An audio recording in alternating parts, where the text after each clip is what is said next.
Welcome. You are at the CCC. Where there are no outside issues with Bonnie Violet.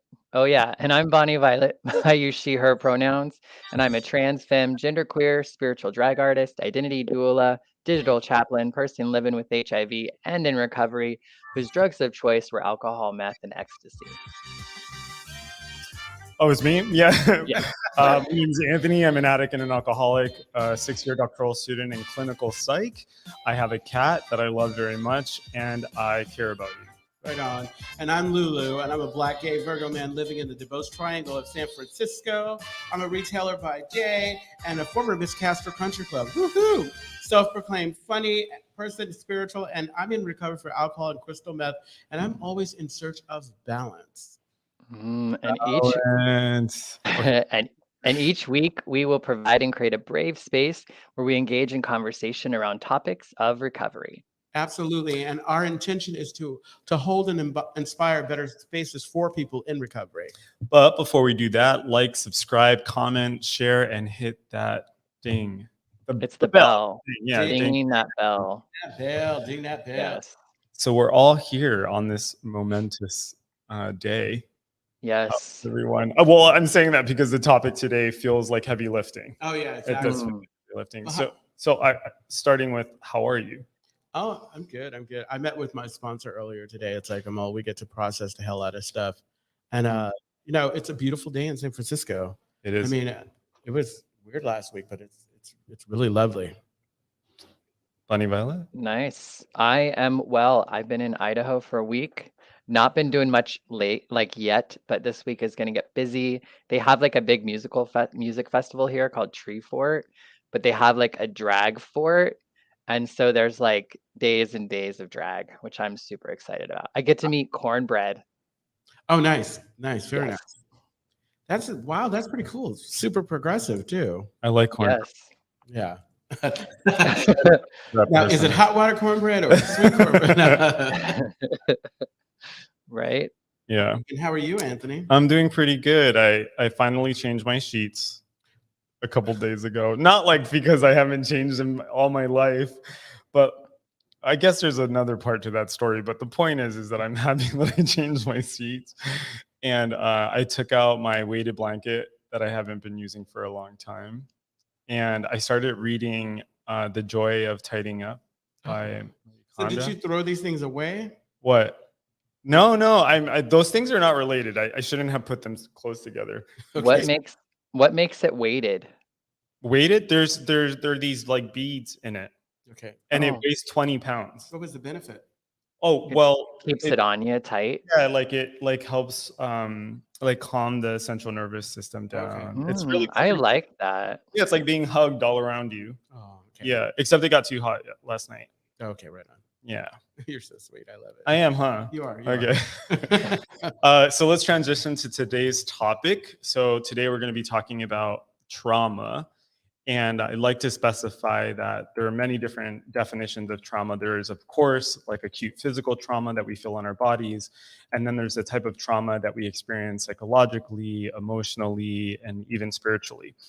To start off, I wanted to read the definition of trauma from the American Psychological Association. And it reads like this: trauma is any disturbing experience that results in significant fear, helplessness, disassociation, confusion, or other disruptive feelings intense enough to have a long-lasting negative effect on a person's attitudes, behavior, and the other aspects of functioning. Does that sound like it works? Oh, it sounds, yeah. Does it sound like it works? Maybe we break it down in more layman's. Yeah, so basically you have like shit happens to you and it sticks with you. Yeah, and it shows up in really fucked up ways. So yeah, traumatic events can obviously be caused by other people. So things like rape, war, industrial accidents, or they can be traumatic events that happen in nature, like earthquakes, volcanic eruptions, or yeah. And there's different levels of their extremeness, whatever, because I guess it could be something so simple as, going to school one day with your hair not combed and having so much lint in it that people talk shit about you. Right. Not saying that happened to me because Yeah. I don't have hair now, but back when it's Yeah. Yeah. Another way I like to think about it too is that trauma is trauma when it impacts a person's worldview, their sense of safety, and their sense of like having a space that's predictable. yeah, kind of like what we're all in right now. Right. Yeah. Right. That's a really good point, right? Because the HIV/AIDS epidemic was a social cultural phenomenon that impacted a whole generation of people, and so there are people still living through that trauma. Absolutely. Right? It's really impacted a lot of folks, especially when there was the beginning of COVID. There were a lot of folks that I was speaking to that said it reminded them a lot of the kind of beginnings of the HIV/AIDS epidemic. There was one other thing I wanted to share too, is that trauma comes from the Greek the Greek word for wound. Okay. So that's another way to think about trauma as wound. All right. So where should we begin? I don't know. We can maybe talk about our experiences with trauma. Yeah. I mean, it's like I think that most of us, like, for whatever reason, it's like what caused me to go to drinking and using or whatever. Yeah. Definitely, like at the it took some work and it took some speaking with the right people, therapists or whatever, to really kind of acknowledge that there was trauma at all. Because sometimes not knowing what your issues are or whatever, not knowing to call what was it you experienced trauma, makes it kind of hard to kind of deal with it. I still, for myself, I still think that I don't know exactly what it was, because like I'm still at that place and I might be in denial where I look back on my childhood. There are obvious situations like my father's drug addiction, certain abuses in the family, all that good stuff. But other than that, I still think in my mind that I had this idyllic childhood. Right. Yeah. Well, that's, I think, how we cope with it sometimes. It's that acting as if it's not there or not letting it like impact us.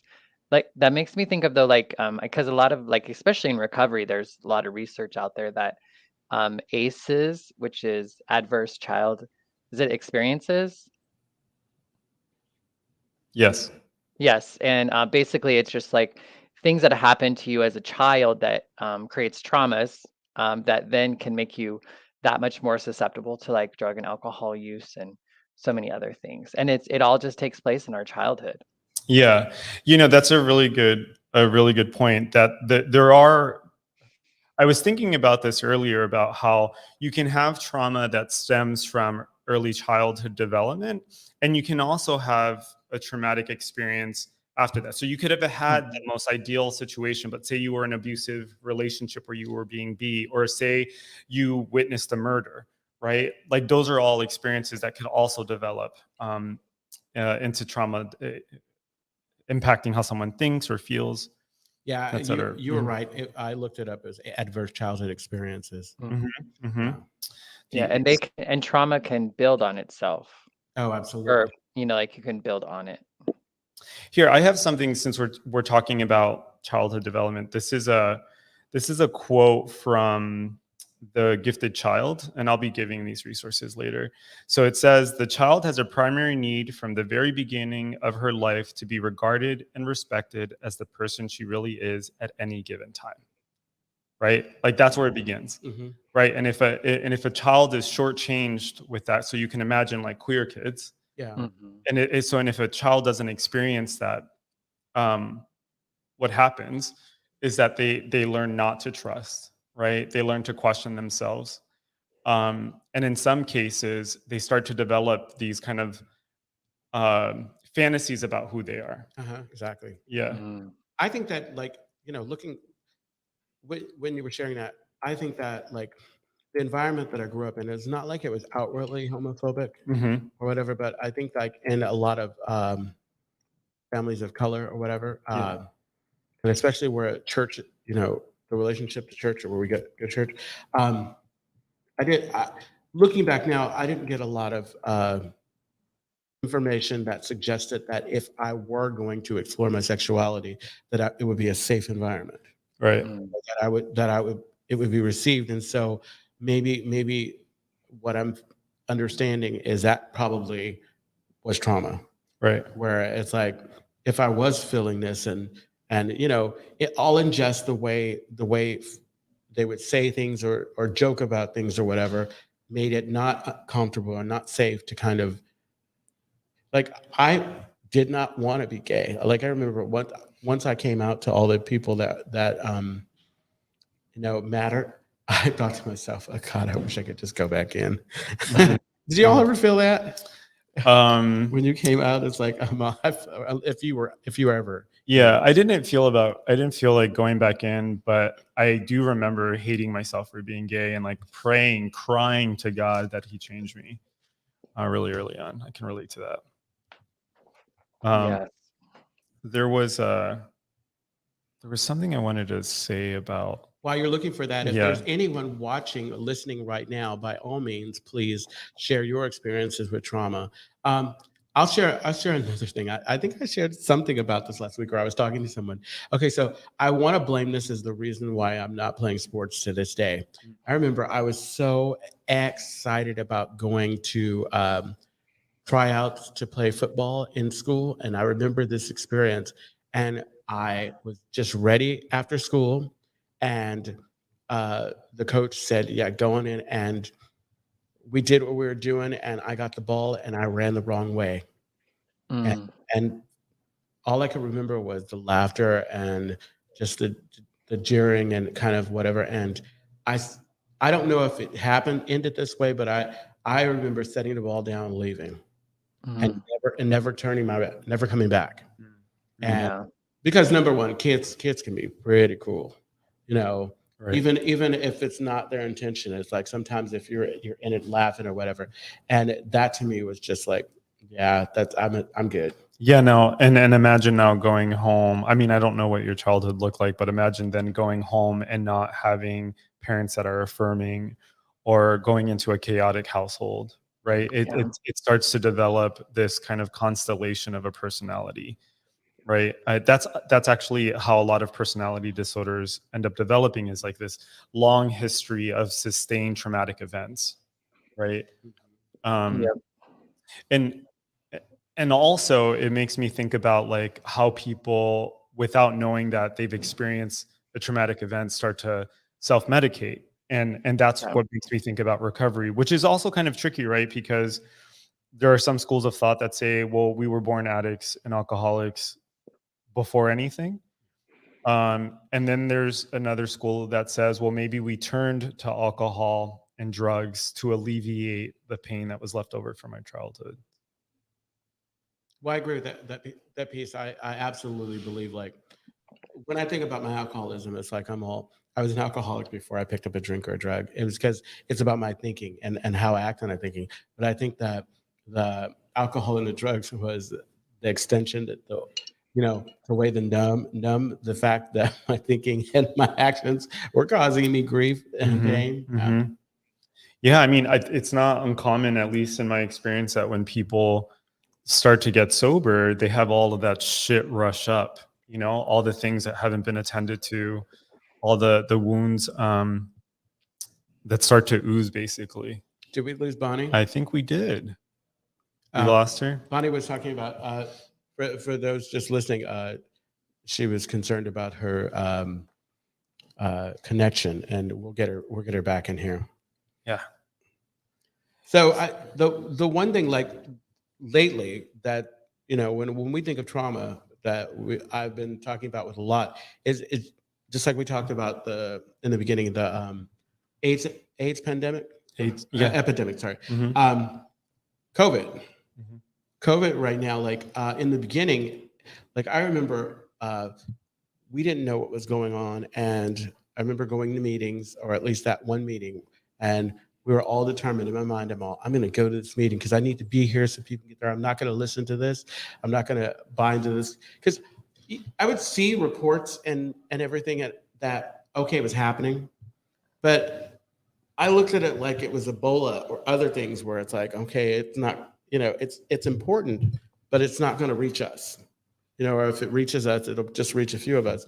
And then slowly but surely, the reality settled in, and I'm like, I hear COVID, and I don't care how much better things are getting, it still kind of affects me, Yeah, I feel like I had like this arrogance about it where I'm like, oh, I live in the United States, we're fine. I remember what I wanted to say earlier. So you were talking, or maybe Bonnie Valley was talking about parents, right? And I was thinking about how there's transgenerational trauma. So there are like experiences that our parents had and their parents had and their parents had. And you think about how like those things don't get attended to, right? So they just keep kind of circulating. Exactly.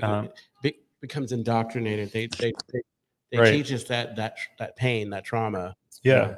And like, go ahead, Bonnie Valley.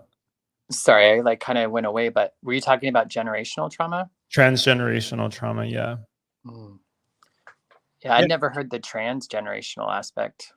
Yeah, so the transgenerational, I mean, there's a lot of like, there's competing research on this, but there's one argument that says that like trauma can be transmitted through genetics, right? And then of course there's research that combats that, but the idea is that trauma is not isolated. You know what I mean? It does get passed down in a bunch of different ways. Yeah. Go ahead. No. Well, you said trauma can be genetic. I'm thinking about Black people with sickle cell anemia and hypertension. I'm sure that it came from somewhere. Yeah. And the fact that it's exclusive to us. Seriously, one more thing or two more. Yeah. I think that's one of the things that a lot of people don't realize is that they may have endured a traumatic experience and not realize how it's impacting their lives, right? So like there's a lot of like what's referred to as somatization, which is basically like your psychological health is such that it starts to impact your body. So sometimes that could turn into GI issues, or it could turn into skin issues, or it can turn into your being turning into an insomniac, right? There are all these things, and sometimes people aren't able to identify it. They have no idea why it's happening. Right. Well, I think oftentimes, like if we grow up in like situations where, I know for like when you grow up around trauma and like the people before you grew up in trauma, it's like you just don't know, like this is just the way life is. And so it's really hard to know like how you're impacted. And definitely as I get older, I can see more and more and more about how that stuff, especially I think for me, is the patterned behavior that then is, taken, like then I get to experience as they experience from their parents, and then I get to experience from them. You know what I mean? And so I feel like and you just don't even know, like you said, you just don't even know until all of a sudden you're like, why do I do the things that I do? Right. Or why did I just get crazy at that person? I don't want to use crazy. Why did I just get so charged or aggravated or whatever in this situation that it like hit something in me that I wasn't even aware was there. I think we're fortunate that we're in a generation now that are they're not afraid to kind of seek help, talk about things, because like going back to this learned or this indoctrinated, along with that was this idea of, oh no, I don't go and talk to therapists. We deal with this stuff in house. We don't take our stuff out. We don't share our laundry with outsiders. Right. Yeah, and that's keeps people in that kind of cycle of I don't know what's it go. We can coin our own word. Holding on to trauma. Yeah. What's sad is that a lot of people, so I feel fortunate in that like I live in a big city and I have a bunch of resources and I have healthcare, and so I have access to like a therapist, and yet there's like a whole like slew of people, especially in middle America, that don't have access, like especially in rural areas. There are very few Absolutely, because when you think of a therapist or psychiatrist, that's a luxury. It is a luxury. Yeah. It's really well, and sometimes it's like, how can you, like, how is it to get out of trauma if you're still experiencing it, right? Right. Like if you're still, especially if it's coming at you in like the same ways or similar ways, I think healing or getting away from that can be really difficult. And Maybe. you have to have someone like, I used to always say like, okay, so the benefit like coming into recovery is having someone outside of you see you, because a sick mind can't heal a sick mind. If I don't know that I'm sick and I think that this is just my natural kind of thing to do, I'm going to stay in it. Mm-hmm. Because Yeah. like, as to the outside person, as uncomfortable, as unhealthy as it might look, it might be what I view as healthy and whatever, and I'm okay with it because I Right. stay in that. But Stay in what? stay And in that cycle of, you know. Yeah. and trauma is like subjective, like something that, is that the right word, like something that could be traumatic to me like might not even bother you, Lulu. So it just kind of, I think, yeah, and that has to do with a lot of different things. Yeah, we all have like different vulnerabilities that Mhm. open us up to that. You know, Yeah. I was thinking too about like what are the signs of experienced trauma in the rooms. Mhm. And I think sometimes I see that show up when people have like explosive reactions, like their reactions are disproportionate to a situation, right?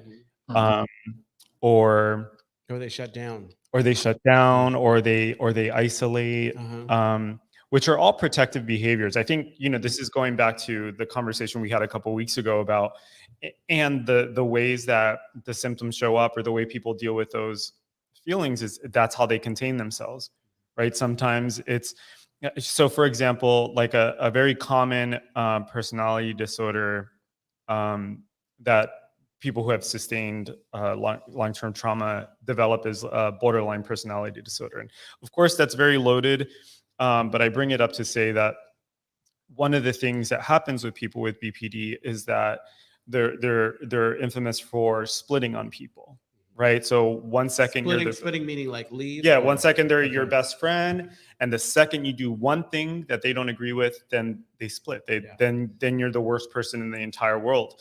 If you think about that from from a traumatic lens, that's adaptive, right? Like you have to, if you're surrounded by like violence and chaos, you have to parcel things out into black and white. Yeah. Right. And I think one of the benefits in recovery for me anyway is that like I got to start to see the gray. I didn't have to start putting people into these boxes. I used to do this thing. Okay, I don't know if maybe it was trauma. I'm just gonna call it trauma. Mhm. Okay, so before I got sober, I would go to this place called the End Up in San Francisco. If you've ever been, the End Up. It was the End Up because everybody would end up at this, and there's a point. Because it's a late night party. Yes, exactly. Yeah. There's a point to the story, but I would separate the people out. There are people that could become good friends, and other people that I wouldn't take home.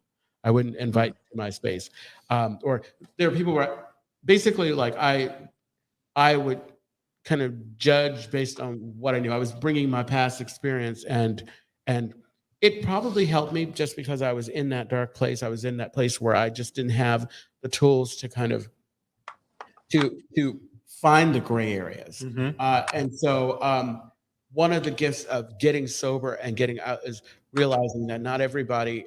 I had thoughts and opinions about people, but there was so much more than just that. And I was going based on, sometimes just the look and not giving people an opportunity. And what I found was I missed out on a lot of potentially important relationships. Right. And I guess I was protecting myself, but it's like, I think that like not dealing with that sometimes means you're going to miss out on good things. Right. Right. I was thinking about the role of trust and what happens to a person's ability to trust, and how I think, at least in my experience, like that is the one thing that I think was the most damaged, right? Like not trusting myself, not trusting other people, not knowing who the fuck I am, adapting to the world. Like that's something I talk about a lot in my own story, is that like before I came to recovery, I was just a chameleon. I just became what people wanted me to become. Absolutely. right? And which is also adaptive, right? And then, by virtue of doing step work and being in fellowship, I started to see that I actually had my own interests, that I actually had a personality that I could continue to discover. Really? Yeah. You're an asshole. You continue to be an asshole. Okay, go ahead. I'm sorry. Yeah. I appreciated that. That was really good. You're too quick. You're too quick. Okay. Oh, Yeah. so there was one thing I wanted to read. Go ahead, Bonnie Violet. That has No, to you're fine. Go ahead. Okay, cool. So this is by Judith Herman. It's from her book, Trauma and Recovery. And she writes, over time, as most people fail the survivor's exacting test of trustworthiness, she tends to withdraw from relationships. The isolation of the survivor thus persists even after she is free. Hey, so on that idea of trust, did either of you find that like coming in, for me, it took me a really long time to trust myself. Yeah. To do basic things like show up. I like even to this day, like because I've gotten to the place where people see me as someone who is going to show up or whatever, I still like I'm still like, oh God, I'm gonna mess up because I spent a lot of time not being able to make it to things that were so important, Word. Yeah. things that were so important. And I was talking to someone else. I was talking to someone else about like what it does to your self-esteem when you can't show up.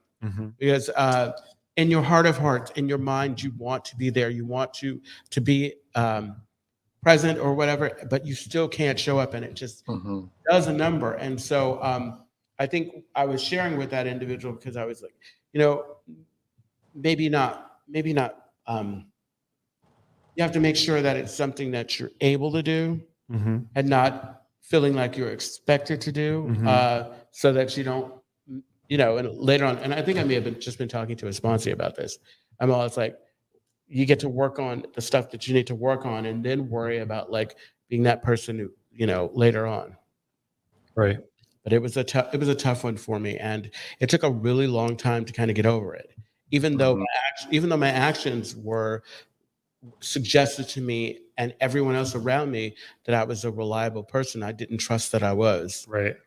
Yeah. I remember the first time in recovery, someone trusted me. Like they asked me to watch their cat and their like multi-million-dollar home by myself. Nice. And I remember feeling like, what are you doing? Like, I remember feeling like really out of place. And I'm like, why is this person trusting me with this house? But that was great. And then after that, like I kept having those experiences and I got to learn like, oh, I am a trustworthy person. Exactly. There was one other thing I wanted to read by Judith Herman. It's really short. She says, after a traumatic experience, the human system of self-preservation seems to go on to permanent alert, as if the danger might return at any point. So I brought that up because I want to kind of segue to solutions, right? So how do we get to a point where we aren't preparing for the worst, where we're learning to trust, where we're learning to attend to the things that trigger us, when we learn to be gentle with ourselves and other people.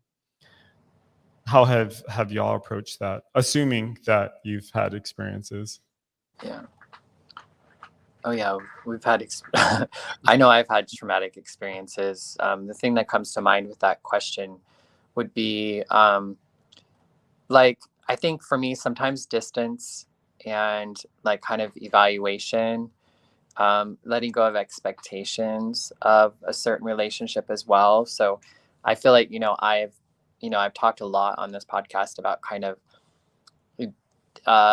dealing with a lot of my childhood stuff, and how it relates to my transness, and really kind of confronting the environments and the people who were a part of some of those, I would say, even, I don't know, minor traumas, but I feel like they're collective little traumas that added up to something big. And so like for me, I think a big part was being able to go back, especially with family, to be able to go back and be like, not let yourself be harmed in those same ways by either being authentic, drawing boundaries, like leaving when you need to leave. I know oftentimes people will just stay in different places.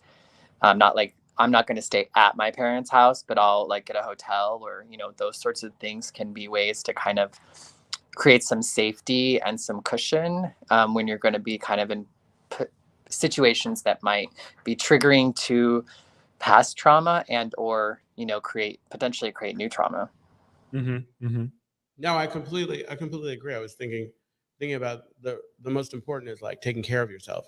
It's giving yourself permission to step away from a situation, giving you permission to work on it when you're ready to work on it, and not when someone else is ready to work on it. Right. Like it's the having faith in this process that we're in right now, doing the work right now. So I think that's how I get ready. That's how I get ready. Like I'm not doing this work right now to learn how to be happy because, you know, well, some of it is that, but I'm doing this work to learn how to deal with the shit when it, you know, because life is like is it made up of dealing with stuff as it comes to you, you know. I'm scrambling, but No, it's okay. What you're making me think of is like the role of the 12 steps for me. Like the way I like to think about, because I hosted this workshop a few years ago about like what's the difference between 12 step and therapy, right? And the way I see it for myself is like 12 step has helped me live my life, right? It's how I live my life. Where therapy has helped me identify the things that prevent me from living my life. You know, I think sometimes we do need outside help, and I certainly have. they go nicely. They go hand in hand. It's like yeah. I mean, there's so many things that it takes for me to like just be okay. You know what I mean? It takes an army. It takes, I mean, I respect that. Yeah, I have 3 sponsors. I'm on 3 psychotropics. I'm in therapy. I have a psychiatrist. And I go to meetings, sponsees. Like it literally takes all of that just to kind of feel okay. Yeah. Feel okay, huh? Yeah, I think, just to feel okay.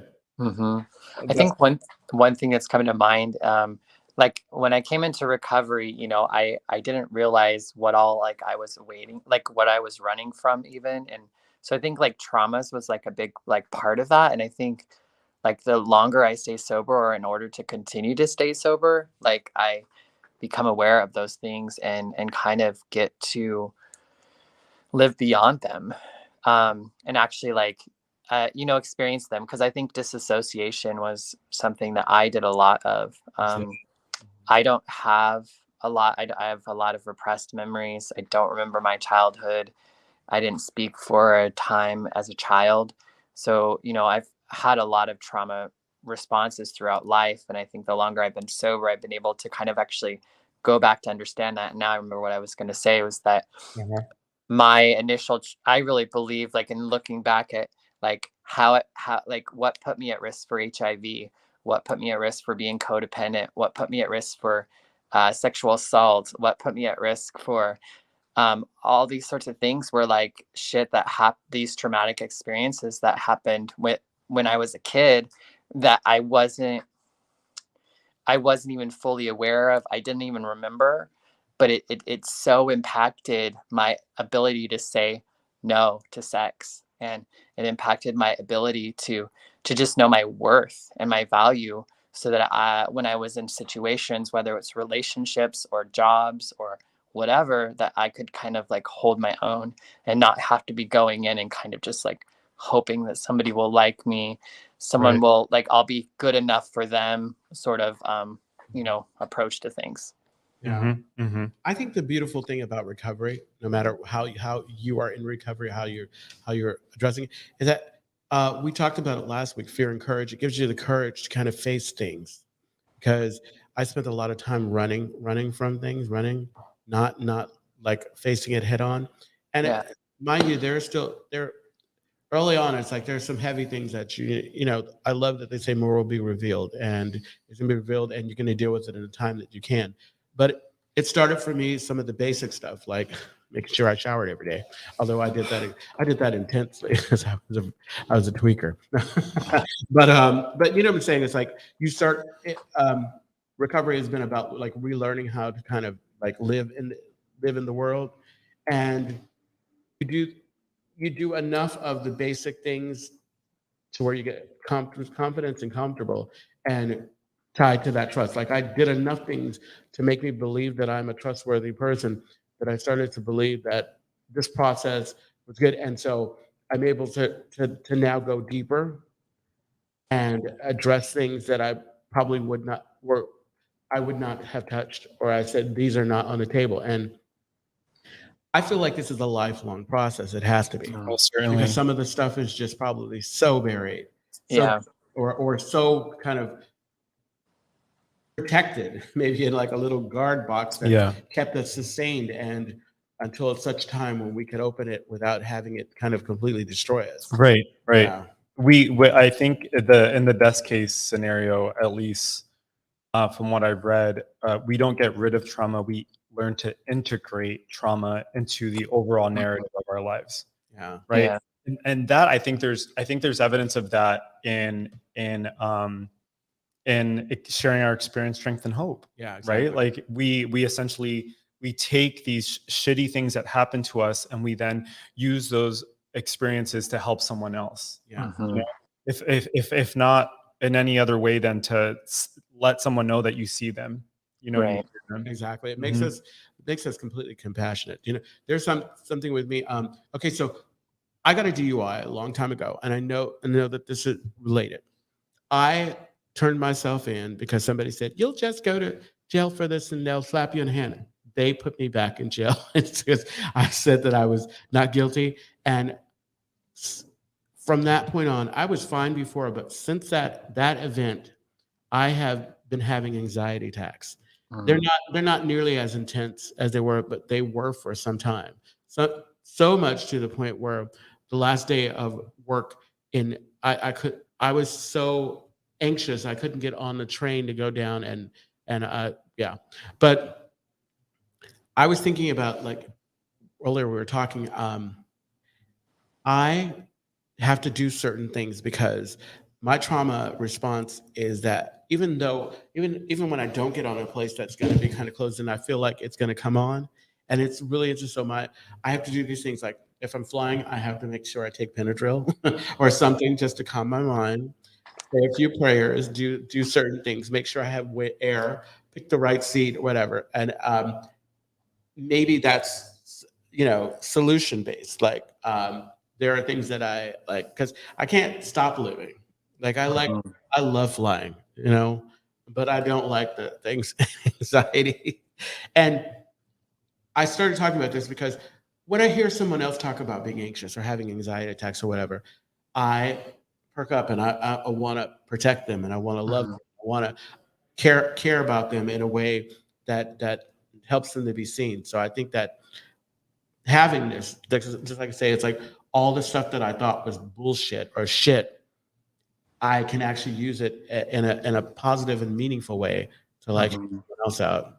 Yeah, I think go ahead, Bonnie Violet. Well, I was going to say one trauma that I think I would like to make sure that we touch on is spiritual trauma, and I think for like folks in recovery who kind of choose a spiritual way of getting sober or staying sober or recovering, that that spiritual trauma can be like I think one of the most difficult things to kind of like work through and go through, especially when you're looking to have to or get to rely on a higher power or a god or that sort of thing, especially when like for me I lived a point in my life where like that was my safe place. Like church was the safe from home, it was the safety from school, and then eventually it turned on me.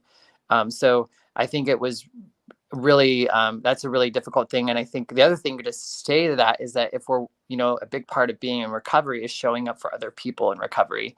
And I think it's just really important to realize that the people that we're working with, there's a good chance there might be some sort of traumas, in particular, especially spiritual trauma, with things around like God or higher power, and in some of the rooms, they've even removed certain prayers and, changed language in order to like create a safer more comfortable place for folks who have experienced those kinds of harms.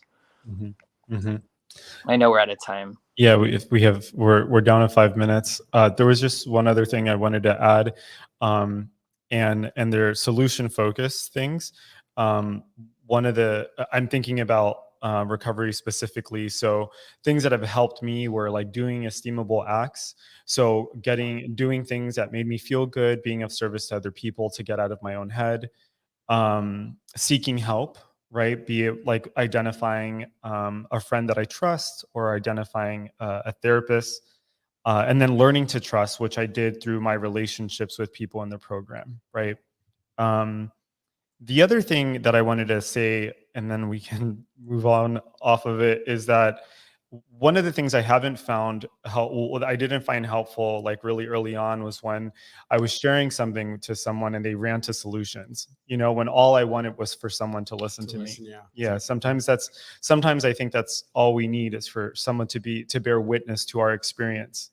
To hear us, to see us, to feel us. Maybe that's the beauty of a therapist, because finding someone who, like I always tell my friends, it's like, I'll listen, but I want you to know that I'm probably going to share my thoughts. Mm-hmm, Yeah. mm-hmm. Okay. So I want, I'm glad that we had this conversation. I believe that there are parts of the conversation that we can probably continue, especially the spiritual trauma, because we just touching on that lightly. There's so much more to that. But you can reach me at on my Instagram at LouieLou86. I posted a new picture of Anthony and I because Did you? Yeah, just now. Oh, Because okay. that picture I took because I wanted us to be on. I wanted you to be on social media. I'm dragging you, kicking and screaming. Yeah.